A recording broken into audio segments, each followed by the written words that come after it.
오늘 하나님의 말씀은 창세기 15장 1절에서 21절 소망의 삶이라는 제목으로 은혜 나누겠습니다. 소문에 사탄이라는 사람이 있었어요. 근데 이 사람은 중고품을 연가로 판다고 소문이 났습니다.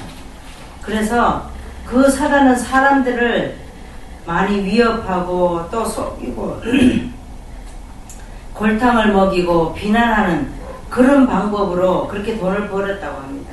사단은 그러죠. 우리가 사단에게 어떤 드라마를 봐도 그걸 빨리 알 수가 있죠. 누가가 말하면 사단이라는 걸 알 수가 있어요. 항상 사단은 어떤 사람이에요? 쏙대쏙대거리고 또 조용한 데 가서 얘기하기를 원하고 또 그 사람의 어떤 것을 흩트는 걸 좋아하고 그런 사람들이 사단이에요. 근데 이 사람이 이제 그런 방법으로 많이 써먹으면서 돈을 벌었어요. 근데 어떤 날은 정말로 이 사람이 참말로 말을 했어요. 근데 많은 사람들이 저 사람이 말한 거는 거짓말이야. 저 사람 말한 거 들으면 안 돼. 근데 이 사단이 참말로 말을 했는데도 사람들이 안 듣는 거예요. 그래서 나중에는 사람들이 가서 저 사람이 오늘은 뭐라고 말하나 하고 이렇게 봤어요. 가서. 그래서 뭐라고 거짓말 하나 봐야지. 그러고 봤다고 그래요. 그랬더니 거기에는 시기가 거기에 있는 거예요. 시기가 있고 또 시기에도 값이 매겨져 있더라고요. 가서 이제 그러니까 중고 용품의 창고에 이제 장사를 하고 막 이렇게 했으니 가보니까 시기 이렇게 해가지고 종이에 써서 상품에 딱 붙여져 있는 거예요. 그래가지고 거기에도 값이 매겨져 있어요. 얼마나 이거 시기는 얼마다. 그리고 매겨져 있고 또 그 다음에는 탐욕은 또 값이 얼마고 나태, 정욕, 교만 이런 것들이 다 값이 적혀져 있더라는 거예요. 그래서 어떤 사람이 저기 저런 것들이 뭔데 저런 것들이 다 값이 매겨져 있어? 그러면서 이 사단이 사람들이 모인 사람에게 다른 방으로 이렇게 또 안내를 했어요. 더 좋은 물건이 있습니다. 한번 가보십시다. 이래가지고 다른 방으로 갔습니다. 가서 봤더니 여기에는 뭐라고 써있냐면은 엄청난 비싸게 써져 있는 물건이 있었어요. 그게 왜 그러냐면은 낙심이라는 게 있었어요. 낙심이라는 물건이 있는데 그게 최고로 비싼 거예요. 이 낙심이라는 것은 우리가 새해가 이제 시작이 되었지만 많은 계획을 세워요. 내가 마음이 부지런하지 않고 생각이 부지런하지 않으면 아무것도 못한다라는 거예요. 이게 낙심이라는 것에 빠지면은 아무것도 할 수가 없다라는 거예요. 그래서 낙심제라는 게 그렇게 무서운 거예요. 사람들은 뭐 시기, 또 탐욕, 나태, 정욕, 교만 이런 것들도 있지만 우리가 나태라는 거는 낙심이라는 거. 우리가 소망이 없는 생각이에요. 소망이 있어야 되는데 우리가 예수를 모르면 소망이 없다라는 거예요. 우리도 마찬가지로 힘들고 어려운 일, 우리에게 낙심이 있습니다. 우리가 어떤 일에 있으면 그 산을 뛰어넘어야 되는데 뛰어넘지 못할 때 바라만 볼 때는 낙심이라는 게 생겨요. 낙심이라는 게 무서운 거예요. 소망이 없다라는 거죠. 우리가 어떤 물을 건너야 되는데 거기를 못 건너는 거예요. 근데 우리가 이게 소망이 있으면 어떻게 하죠? 건널 수 있는 거예요. 소망이 없기 때문에 건널 수도 없고 잡을 수도 없고 뛰어넘을 수도 없다라는 거예요. 오늘 본문에 보면 창세기 15장의 본문의 말씀에 보면 아브라함에게 하나님이 너의 후손을 하늘의 별같이 바다의 모래같이 많이 해준다고 말하고 있습니다. 그런데 한참을 지나도 바로 하나님이 주신다고 하는 약속이 얼른 오지가 않는 거예요. 우리도 아브라함이죠.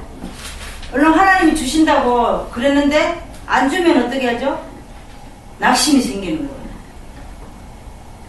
근데 아브라함 생각에 아하 하나님이 우리 종 저 하나밖에 없는데 저 엘리에셀에게 우리 후손을 주려고 그러나 보다 이렇게 했어요.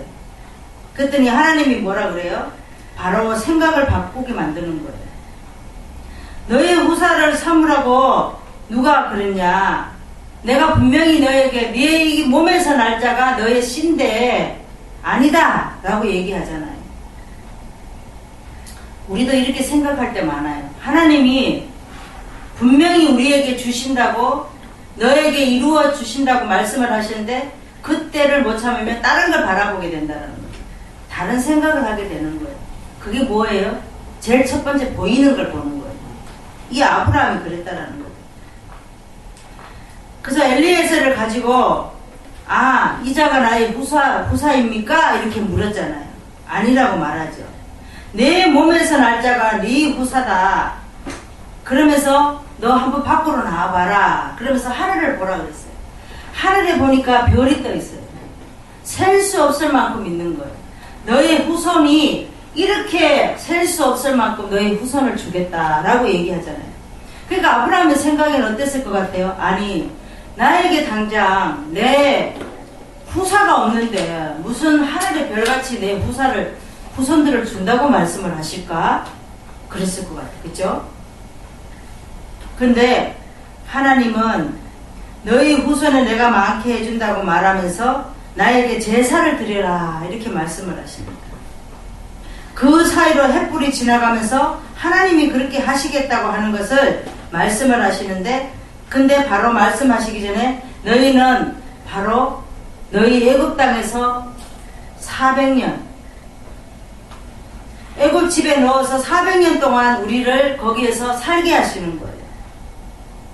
하나님은 뭐를 주셔도 우리하고 반대되는 사람에게도 우리에게 살아갈 수 있는 시험을 하신다는 거예요.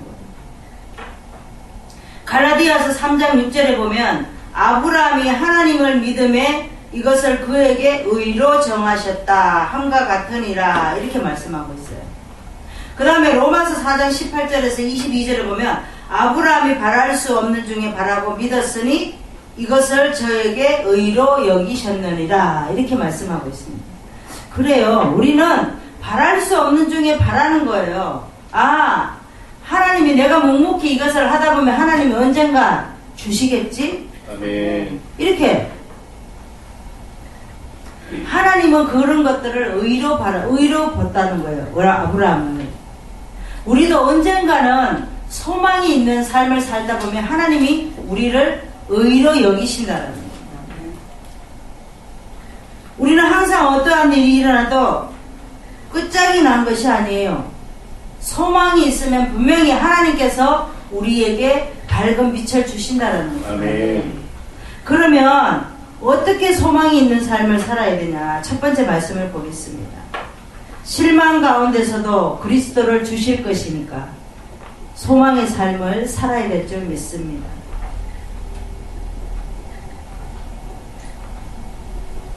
우리 2절에서 한번 말씀을 보겠습니다.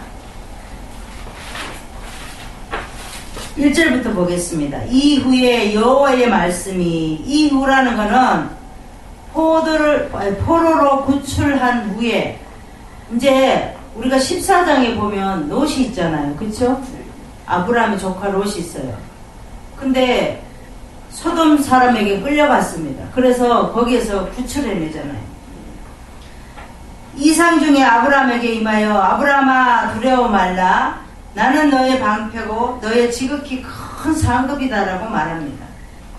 2절에 보니까 아브라함이 주여 무엇을 내게 주시려고 그러십니까? 나의 상속자는 이 다메섹의 엘리에셀이니까 묻잖아요. 그쵸? 그러니까 아브라함이 또 하나님께 물어요. 하나님 내게 씨를 안 해주셨으니 내 집에 길리운 나의 후사가 될 것입니까? 묻죠. 그랬더니 4절에 뭐라고 말씀해요? 요 말씀이 또 아브라함에게 말씀을 하십니다. 그 사람은 너의 후사가 아니다. 내 몸에서 날 자가 내 후사가 될 것이다. 그러면서 5절에 뭐라고 말하죠? 아브라함을 바깥으로 끌고 나갔어요. 끌고 나가서 뭐라 하늘을 한번 봐라. 별을 네가 셀 수 있겠냐? 어? 그 많은 별을 셀 수 없지. 그렇게 많이 너에게 이런 후사를 주겠다라고 약속을 하십니다. 아브라함은 실망을 했어요. 하나님이 아니 분명히 나에게 말씀을 하시는데 후사를 준다고 말씀을 하시는데 아니 나 후사가 그러면 엘리에셀도 아니면 누구라는 얘기야? 실망 가운데서도 그리스도가 주실 것이라는 걸 믿었다라는 거예요. 아멘. 믿으니까 어떻게 하죠? 하나님이 주셔요. 우리는 기도해놓고 응답을 빨리 주는 것도 있고 늦게 주는 것도 있어요. 근데 빨리 주셨는데도 우리가 다른 생각을 가지고 있으면 찾지를 못한다는 거예요. 성경을 보겠습니다. 빌립보서 1장 20절에서 21절 말씀에 보겠습니다. 신약의 319장을 보겠습니다. 나의 간절한 기대와 소망을 따라 아무 일에든지 부끄럽지 아니하고 오직 정과 같이 이제도 온전히 담대하여 살든지 죽든지 내 몸에서 그리스도가 존귀되어 하려 하나니 이는 내게 사는 것이 그리스도니 죽는 것도 유익함이니라. 사도 바울은 뭐라고 고백을 하죠? 이렇게 고백을 하잖아요. 나의 간절한 기대와 소망을 따라 아무 일에든지 부끄럽지 아니하고 오직 전과 같이 이제도 온전히 담대할 거라. 죽든지 내 몸에서 그리스도가 존귀되려 하리라. 그러니까 우리가 죽으면 어떻게죠? 죽자고 생각하면 살 길이 열린다라는 거예요. 근데 많은 사람은 죽기를 두려워한다라는 거죠. 실망 가운데서도 그리스도는 주신다라는 거예요. 아멘. 우리가 모든 것을 놓고 있으면 하나님은 다시 채워주신다는 거예요. 아멘. 근데 우리가 죽기까지 얼마나 힘들어요? 죽는 게 쉬운 게 아니에요. 힘들어요. 그래서 죽으라는 거예요. 네가 죽자고 생각하면 산다고 말하잖아요. 베드로를 보겠습니다. 베드로를 보면 요한복음 21장에 보면 베드로가 7명의 제자가 이제는 다 우리가 끝났다. 예수님도 이제 안 계시고 우리는 이제 다 끝났다. 그러면서 손을 털고 어디로 가죠? 바다로. 우리는 바다로 고기 잡으러 가자. 베드로는 어떤 사람이에요? 고기 잡는 어부였어요. 그러니까 우리도 어떻게 하죠? 어떤 일이 다 망했어요. 할 수도 없어요. 그러면 제일 생각나는 게 뭐예요? 내가 처음에 했던 일, 할 수 있는 일, 제일 잘하는 일을 한다라는 거죠. 이 베드로가 그런 사람이었어요. 우리가 이제는 고기 잡으러 가자. 우리 본 생업으로 가자. 이렇게 생각하고 7명의 제자를 가지고 데리고 바다로 갔습니다. 근데 예수님은 부활하셔서 갈릴리로 찾아가셨어요. 근데 이 7명의 제자와 베드로는 알았을까요? 몰랐을까요? 몰랐어요. 그래서 고기 잡는 곳을 가셨습니다. 예수님이 베드로에게 묻습니다. 고기 많이 잡았냐? 물어요. 그러니까 베드로는 예수님인지 몰랐어요. 그래서 고기가 한 마리도 못 잡았습니다 라고 얘기하죠. 그랬더니 이쪽으로 던져봐라 이렇게 말을 합니다. 그랬더니 베드로가 아니 던지라고요? 그러면서 던졌어요. 그물을 던졌더니 고기가 얼마가 나왔어요? 153마리. 셀 수 없을 만큼 많이 잡혔다는 거죠. 실망 가운데서도 그리스도를 주실 것이니까 우리는 소망의 삶을 살아야 된다는 거죠. 이 베드로와 7명 제자들은 어떻게 했어요? 예수님이 돌아가시니까 이제는 우리에게 소망이 없다고 생각을 한 거예요. 그동안은 어떻게 했죠? 많은 이적과 많은 병자 고치고 하는 것을 봤어요. 근데 예수님이 없으니까 우리도 어떻게 하죠? 누구를 믿고 의지했는데 막상 그 사람이 없어요. 그러면 우리는 이제는 살 길이 안 보이는 거예요. 아니죠. 우리는 그런 실망 가운데서도 그리스도께서는 주신다라는 거예요. 아멘. 그런 소망을 가지라는 거예요. 아멘. 왜 우리가 소망의 삶을 우리가 살아가야 되느냐. 두 번째 말씀을 보겠습니다. 없는 가운데서도 그리스도를 누릴 것이기 때문에 소망의 삶을 살아야 될 줄 믿습니다.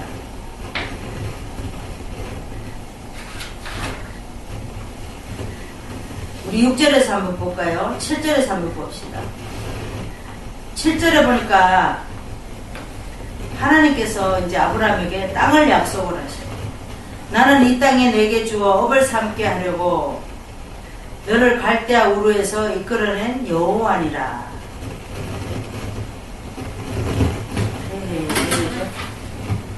하나님께서는 없는 가운데서도 그리스도를 누릴 것이기 때문에 소망의 삶을 살 수 있다는 거예요.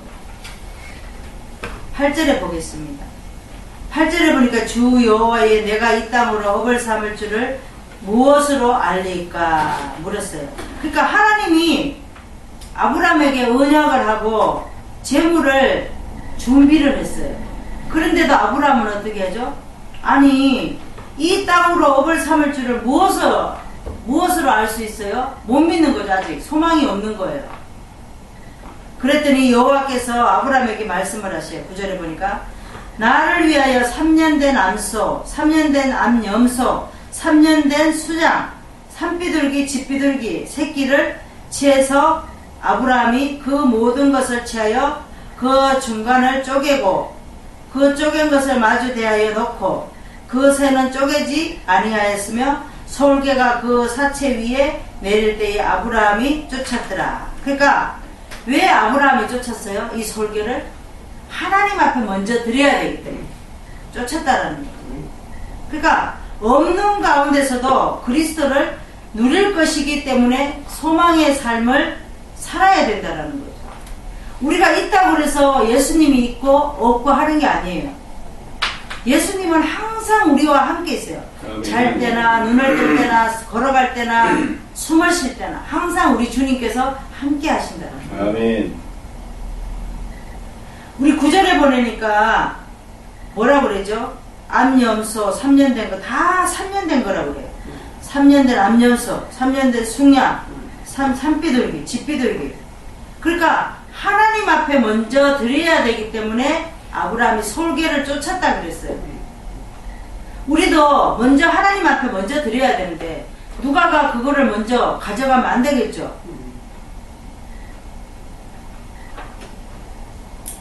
그래서 우리 하나님은 우리가 없는 데서도 그리스도를 누릴 수 있어야 되는 거예요.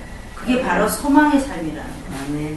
성경을 보겠습니다. 고린도전서 15장 10절의 말씀을 보겠습니다. 신약이 282장을 보겠습니다. 나의 나 된 것은 하나님의 은혜로 된 것이니 내게 주신 그의 은혜가 헛되지 아니하여 내가 모든 사도보다 더 많이 수고하였으나 내가 아니요 오직 나와 함께 하신 하나님의 은혜로다. 아멘. 나와 함께 하신 하나님의 은혜로다. 이렇게 말하고 있어요. 그러니까 우리는 어떠한 일이 있어서 돈을 갑자기 많이 벌었어요? 어떠한 집에 어떤 좋은 일이 있었어요? 그거 내가 한 거예요? 누가 한 거예요? 하나님이 하신 거예요. 이 사도 바울은 뭐라고 그랬습니다. 내가 어느 사도보다 더 많이 수고하였으나 내가 아니요 오직 나와 함께 하신 하나님의 은혜라고 말합니다. 아멘. 우리도 이런 사도 바울과 같이 이런 항상 그런 믿음의 사람이 되어야 됩니다. 어떠한 일이 있어도 우리는 항상 하나님의 은혜, 입에서 항상 하나님의 은혜가 떠나면 안 된다라는 거예요. 성경의 니고데모를 보겠습니다. 이 니고데모는 아주 높은 사람이었어요. 자기 자존심에 문제가 있어서 내가 얼마나 이 유대 중에서 얼마나 높은 사람인데 예수를 밤에 몰래 찾아왔어요. 우리도 어떻게 하죠? 어떤 일이 있으면 밤에 많은 사람을 찾아가게 돼요. 밤에 찾아갔어요. 그래서 예수님께서 거듭남에 대해서 물었습니다. 내가 어떻게 해야지 다시 거듭남에 어떻게 엄마가 이렇게 내가 지금 이렇게 장성했는데 어떻게 엄마 뱃속으로 다시 들어갈 수 있습니까? 이렇게 물었어요. 그러니까 예수님께서 쭉 설명을 하십니다. 육적인 것이 아니라 영적인 거듭남에 대해서 말씀을 하셨어요. 우리가 예수를 모르면 어떻게 하죠? 늘 육적인 것만 듣게 되어 있다는 거예요. 니고데모가 예수님이 정말로 그렇구나 하고 니고데모가 예수님을 믿었습니다. 나중에 우리가 어떻게 하죠? 니고데모가 일찍이 예수께서 이제 이 니고데모가 밤에 찾아와서 자기가 거듭남에 대해서 듣고 회개하며 내가 지금까지 인생 살았던 거 잘못 살았구나, 잘못 생각했구나, 내가 이런 지위에 이런 자리에 내가 이렇게 만족하고 이렇게 살았는데 이런 것들이 다 헛되구나 라는 것을 깨달았습니다. 그러고 나서 예수님이 돌아가시고 나서 어떻게 했죠? 모략, 침략 이런 것들을 100근을 가지고 예수님의 시체에 뿌렸습니다. 그러고 나서 바로 이 아브라함이 현재에 지금 보면 전혀 없는 가운데 땅이 없었어요. 그런데도 그리스도를 누릴 수 있었다라는 거죠. 아멘. 우리는 없는 중에 하나님을 바라는 거예요. 아멘. 그게 바로 참 믿음이라는 거. 바랄 수 없는 중에 바라는 거. 근데 그 땅을 줄 것이다 라는 것을 하나님은 말씀을 하셨지만 아브라함은 어떻게 했죠? 믿지를 못했어요, 처음에. 근데 제사를 드리고 나서 하나님은 주실 거구나 라는 것을 깨달았다는 거예요. 나중에 보면 여호수아 때 보면 가나안 땅을 얻을 수 있었던 것도 어떻게 하죠? 소망이 있었기 때문에 가나안 땅을 얻을 수 있었어요. 아멘. 소망이 없는 삶은 우리가 죽어 있는 거예요. 아멘. 보아도 보지 못하고 들어도 듣지 못하고 생각을 해도 생각하지 못하는 것들. 아까 사단이 뭐라 그랬어요? 많은 것들도 그런 것들도 값을 매겨놨다 그래요. 사단은. 그러니까 때로는 이 사단은 우리의 생각, 마음 모든 것을 다 뺏어간다라는 거예요. 소망이 없게 만드는 것이 사단이에요. 아멘. 우리가 소망의 삶을 우리가 살아야 되는데 어떻게 살아야 되냐? 세 번째 말씀은 고통 가운데서도 그리스도로 이끌 것이기 때문에 소망의 삶을 살아야 됩니다. 우리 12절부터 보겠습니다. 이제 하나님께서 햇불 언약을 하셔요. 해질 때에 아브라함이 깊이 잠을 들었어요. 캄캄이 임함으로 심히 두려워하더니 여호와께서 아브라함에게 너는 정령이 알라. 내 자손이 이방에서 계기되어 그들을 섬기겠고 그들은 400년 동안 내 자손을 괴롭게 하리니.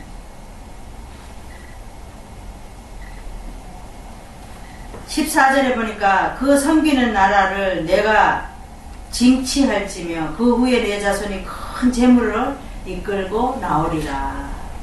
그러니까 어떻게 하죠? 먼저 애굽에 가서 희생을 하니까 그 가족을 다 살리잖아요, 요셉이. 그죠? 나중에는 어떻게 해요? 많은 재물을 가지고 나오게 되잖아요. 그리고 70년 동안 우리가 많은 일들이 있었어요. 그러니까 포로 생활을 하다 보니까 어느 때가 하나님께서는 나오게 하신다라는 거죠. 아멘. 우리가 출애굽기에 보면 어떻게 하죠? 애굽 사람들이 이스라엘 백성들을 얼마나 괴롭혀요. 날마다 노예로 또 집도 안 주고 벽돌을 만들어서 집을 지으라 뭐해라 막 이렇게 하면서 고통을 주잖아요. 먹을 것도 제대로 안 주고. 그러니까 하나님이 거기서 400년을 살다 보니까 모세를 통해서 애굽에서 나오게 되잖아요.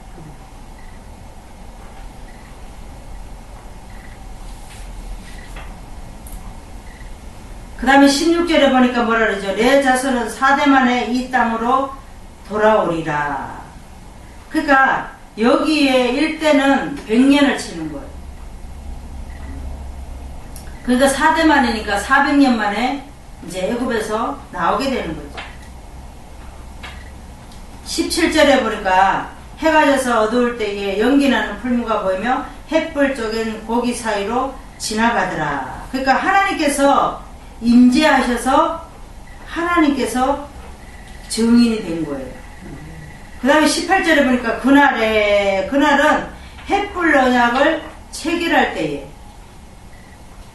여호와께서 아브라함에게 뭐라고 말하죠? 더불어 언약을 세워 내가 이 땅에 애굽 강에서부터 큰 강 유브라데까지 내 자손에게 주노니 이렇게 말씀하시잖아요. 그러니까 하나님은 우리가 어떤 고난에 살 때는 뭐가 보이지가 않아요. 막 몸부림을 치고 뭐를 하려고 해도 되지 않아요. 할 수도 없어요. 그런데 몸을 편안하게 다 놓아버리면 하나님이 400년 있다 보면 하나님이 어떻게 하죠? 때가 되니까 거기서 나를 끄집어내는 거예요. 아멘. 네가 살아야 되니까. 네가 살 수 있는 곳으로 보내주신다는 거예요. 근데 하나님 아브라함이 그렇게 했더니 아브라함에게 어떻게 해요? 그러니까 애국 강에서부터 유브라데까지 큰 아주 그냥 말할 수 없는 데까지 우리에게 다 주셨다라는 거예요.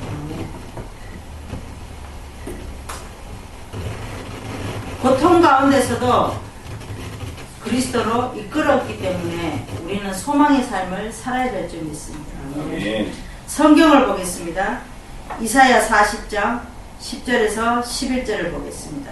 구약의 1013장을 보겠습니다. 보라, 주 여호와께서 장차 강한 자로 임하실 것이요 친히 그 팔로 다스릴 것이라. 보라, 상급이 그에게 있고 보응이 그 앞에 있으며 그는 목자같이 양무리를 먹이시며 어린 양을 그 팔로 모아 품에 안으시며 젖먹이는 암컷들을 온순히 인도하시리로다 라고 말하고 있습니다. 그러니까 장차 강한 자로 임하실 것이라는 거죠. 하나님의 그 팔로 다스릴 것이고 상급이 우리에게 있고 보응이 그 앞에 있으며 목자같이 양무리를 먹이며 어린 양은 그 팔로 모아 품에 안으시며 젖먹이는 암컷들을 온순히 하나님께서 인도하신다 이렇게 말씀을 하고 있습니다. 우리도 주님 고통 가운데 있는 자들을 이렇게 안으신다라는 거예요. 그냥 내버려 두시지 않는다라는 거예요. 나사로를 보겠습니다. 나사로는 마리아와 마르다와 예수님이 늘 함께 놀고 같이 오빠 이러면서 지냈던 사람들이에요. 근데 나사로가 병이 들었어요. 예수님께서 빨리 오셔서 고쳐주라고 그랬어요. 근데 예수님은 오지 않아요. 근데 이 마르다와 마리아는 아니 그래도 우리가 오빠 하면서 같이 이렇게 지내고 그랬는데 어떻게 저럴 수가 있지? 그랬어요. 근데 예수님은 뭐예요? 예수님은 예수를 나타내기 위해서 안 오는 거예요. 뭘 가르쳐 주려고 안 오시죠? 내가 부활이고 생명이다라는 것을 가르쳐 주려고 오시지 않는다라는 거예요.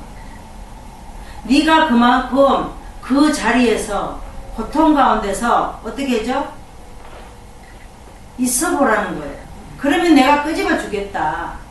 네 그 또한 시련도 고난도 견디고 있다 보면 하나님이 때가 되면 건져 주신다라는 거죠. 우리도 고통 가운데서 그리스도를 이끌어내기 때문에 우리는 발부둥 칠 필요가 없어요. 가만히 두 손 놓고 편안하게 있으면 하나님이 때가 되면 건져 주신다는 거예요. 아멘. 말씀을 정리하겠습니다. 우리는 낙심하기가 쉽습니다. 환경만 바라보고 낙심하시지 마시기 바랍니다. 그 다음에 하나님이 지금도 역사하고 계신다는 거예요. 낙심이라는 걸 바라보면 아무 소망이 없어요. 잠을 자도 소망이 없고 일을 해도 소망이 없고 아무것도 건강을 줘도 우리는 소망이 없다라는 거예요. 그런 많은 고통 가운데 견디다 보니까 어떻게 하죠? 좋은 날이 있어요. 왜 우리가 소망 가운데 살아야 되느냐?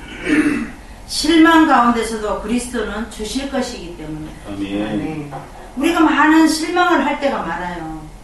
그런데도 하나님께서는 우리에게 주신다는 거예요. 아멘. 없는 가운데서도 그리스도를 누릴 것이기 때문에. 아멘. 없는 중에 하나님은 우리에게 채워주시는 거예요. 고통 가운데서도 그리스도를 이끌어 가시기 때문에 아멘. 우리는 소망이 있는 삶을 살아야 될 줄 믿습니다. 기도하겠습니다. 하나님 아버지 감사합니다.